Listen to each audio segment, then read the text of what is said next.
পুরস্কার নয়, অংশগ্রহণই বড় কথা। এই স্লোগান নিয়ে পটুয়াখালী সদর উপজেলার লোহালিয়া ইউনিয়নের ঐতিহ্যবাহী কড়িপাইকা মাধ্যমিক বিদ্যালয়ের 2 দিনব্যাপী 54তম বার্ষিক ক্রীড়া সাংস্কৃতিক ও পুরস্কার বিতরণ অনুষ্ঠান শুরু হয়েছে।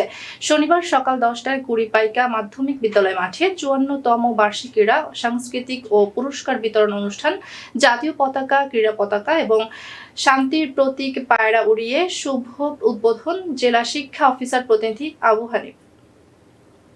কড়িপাইকা মাধ্যমিক বিদ্যালয়ের প্রধান শিক্ষক মোহাম্মদ হাবিবুর রহমান এর সভাপতিত্বে বক্তব্য রাখেন ম্যানেজিং কমিটির সভাপতি মোহাম্মদ জাকারিয়া মোল্লা, সহকারী শিক্ষা অফিসার মোহাম্মদ কাউসার আহমেদ চৌধুরী এবং সহকারী শিক্ষক মোহাম্মদ দেলোয়ার হোসেন। এর সঞ্চালনায় অনুষ্ঠানে উপস্থিত ছিলেন সাবেক প্রধান শিক্ষক আলহাজ আব্দুল গনি, লোহালিয়া ইউনিয়ন যুবদলের সভাপতি আরিফ হোসেন তালুকদার সহ অনুষ্ঠানের সমাজসেবক, গণ্যমান্য ব্যক্তিবর্গ, আমন্ত্রিত অতিথিবৃন্দ, প্রতিষ্ঠানের শিক্ষক, শিক্ষিকা, শিক্ষার্থীরা উপস্থিত ছিলেন।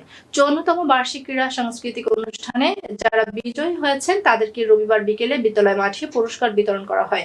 শেষে শিক্ষার্থীদের পরিবেশন করা হবে এক মনোজ্ঞ সাংস্কৃতিক অনুষ্ঠান।